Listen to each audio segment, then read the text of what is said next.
Bonjour à tous, je vous amène au Pérou voir le canyon de Colca. Alors le canyon de Colca, il est 2 fois plus profond que le Grand Canyon, simplement comme il est en V, c'est beaucoup moins impressionnant. Évidemment, au fond, on a la rivière Colca et on voit bien sur la photo qu'on est au Pérou parce qu'il y a des attractions pour touristes avec de l'artisanat local. D'ailleurs, j'y ai acheté un super sac péruvien. Longtemps, le canyon de Colca était considéré comme le plus profond du monde. Et puis ensuite, on s'est rendu compte que son voisin était un petit peu plus profond que lui.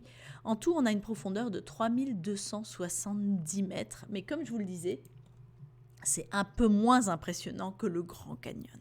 Alors pourquoi est-ce qu'on va visiter le canyon de Colca ? On y va parce que c'est l'endroit où on observe les condors. Le condor, qui est un des plus grands oiseaux au monde. Le voilà qui vole dans le ciel. À l'arrivée, d'ailleurs, on a commencé à en voir un ou deux et on était là en mode waouh. Alors, le condor, 3 mètres d'envergure, facile, 15 kilos, une belle bête, un bon mètre de haut. Et c'est un charognard. Alors, c'est pas du tout comme dans Tintin, un oiseau qui vient et qui attrape les petits-enfants. Visiblement, ça n'a jamais été le cas. C'est considéré comme le nettoyeur des Andes. Et il tourne en hauteur pour repérer toutes les carcasses abandonnées qu'il va dépecer. Alors, pour aller observer les condors, quand on va au canyon de Colca, on a rendez-vous avec tous les touristes à un point qui s'appelle la Cruz del Condor en espagnol. Alors, comme il y a tous les touristes, il y en a beaucoup, je vous avoue. On y va très très tôt parce que c'est le moment où il faut observer les condors. On était parti à 6h30 du matin, il me semble. Et on arrive et il y a déjà plein de cars de Japonais, plein de personnes sur place qui observent les condors. Vous voyez qu'on a une plateforme d'observation et beaucoup de touristes. Ici, le condor, ici, le même avec les touristes qui l'observent. Alors, j'avoue que déjà, moi, j'aime pas trop quand il y a une tonne de touristes. J'ai un peu le vertige et je n'y ai pas cru du tout. C'est-à-dire que celui qu'on voit sur la photo, pour moi, il était fake et mis en plastique à cet endroit-là parce que c'était trop obvious d'avoir un condor comme ça à 1,50 m des gens. Donc, moi, je me suis pas attardée là, j'ai été me promener un peu plus loin. Et là, il y a des gens de mon groupe qui arrivent et qui me disent Stéphanie, viens.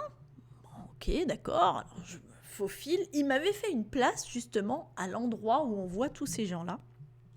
Et je m'approche du bord, toujours dans mon idée que c'était pas du tout un vrai condor, quoi. Et le voilà, sans zoom, la photo que j'ai pu en faire. J'étais toujours dans ma vision de c'est un pur fake. On essaye de nous mener en bateau et du coup, j'étais vraiment pas discrète. C'est-à-dire que moi, j'étais là en mode non, mais c'est pas un vrai, arrêtez de m'embêter, je vais aller me balader, c'est très joli, l'endroit est très joli. Et c'est là que ce condor a commencé à me regarder d'un air, mais qui c'est celle-là pour penser qu'elle peut faire autant de bruit? Déjà, les touristes me disaient chut, et ensuite le condor qui me regarde. Alors, en fait, quand il commence à tourner la tête comme ça et à te regarder, j'étais à 1,50 m, maximum 2 mètres, là, je me suis tue. Et j'ai observé, et c'était quand même une sacrée rencontre. C'était un peu irréel d'observer ce si gros oiseau si proche. Alors voilà ma rencontre avec le condor. Mais au canyon de Colca, il m'est arrivé aussi d'autres choses. Premièrement, on a eu là je vais un peu trop loin, on en parlera tout à l'heure, des danses folkloriques. On a notre guide, Ricardo, qui, alors qu'on arrivait au canyon de Colca dans le bus, il nous racontait une légende. Alors je ne sais pas si c'est une légende ou si c'est la réalité. En tout cas, c'est l'histoire du dernier vol du condor. En fait, le condor, il vit une bonne 50aine d'années, voire plus pour certains. Mais à leur fin de vie, ils ont du mal à voler. Et donc, ils vont rester au nid, le nid de leurs enfants, dont ils se sont pris soin quelques années auparavant. Et c'est là qu'ils coulent une retraite relativement heureuse. Et c'est là aussi qu'ils vont profiter pour changer une 4e et dernière fois de plumage. Alors, on dit aussi qu'ils arracheraient leurs griffes et leurs becs, mais là, je crois que c'est vraiment la légende. Et quand le condor, le vieux condor, considère qu'il a suffisamment vécu, mais qu'il est prêt à repartir, c'est là qu'il s'élance pour son dernier vol. Et là, ce qu'il fait, c'est qu'il va monter le plus haut possible à 6000, 7000 mètres jusqu'à perdre connaissance et mourir. Et voici l'histoire du dernier vol du condor et de sa très noble fin de vie. Mais le canyon de Colca, pour moi, c'est aussi un souvenir particulier. Le souvenir de l'endroit où on a été dormir. Alors, je me rappelle plus très bien de l'endroit exact. Je vois une sorte de hall patio. Il y avait un endroit où il y avait l'endroit où on mangeait, le restaurant, et les chambres de l'autre côté. Et sur ce patio, avec quelques végétations, il y avait un spa de l'autre côté. Et moi, après, on avait déjà pas mal crapahuté. J'avais des tensions dans les épaules du déplacement, de l'avion, du car, de toutes les visites qu'on avait pu faire. Et je vois que le spa avait l'air sympa. Donc je me suis dit, allez go, je me paye un massage. Je vais réserver, et là, il n'y avait plus du tout de place pour le moment où on arrivait. Donc je prends rendez-vous pour le soir à 21h. Sauf qu'on avait un spectacle. On avait un spectacle de danse traditionnelle du Pérou. C'est très touristique tout ça, mais c'était aussi très sympathique. Puis on avait notre premier repas à base d'alpaga. Alors j'avoue que j'ai plutôt bien aimé l'alpaga. Et notre guide, sachant que j'avais mon massage à 21h, a un peu activé les choses, a fait en sorte que je sois servie très rapidement. Et là, hop, je pars, milieu du repas, et je vais dans ce fameux spa qui donnait sur le patio, qui avait l'air très luxueux. Et je tombe sur ma masseuse qui est autre que Marilou. Je m'installe et là, Marilou, elle me demande si ça ne me dérange pas qu'elle mette du rock chrétien.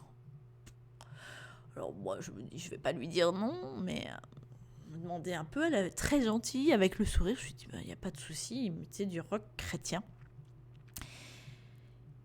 Et donc, j'ai eu un massage de la part de Marilou avec du rock chrétien. Mais c'est pas tellement ça que je retiens. Ce que je retiens, c'est que ça a été le meilleur massage de ma vie. Pourquoi ?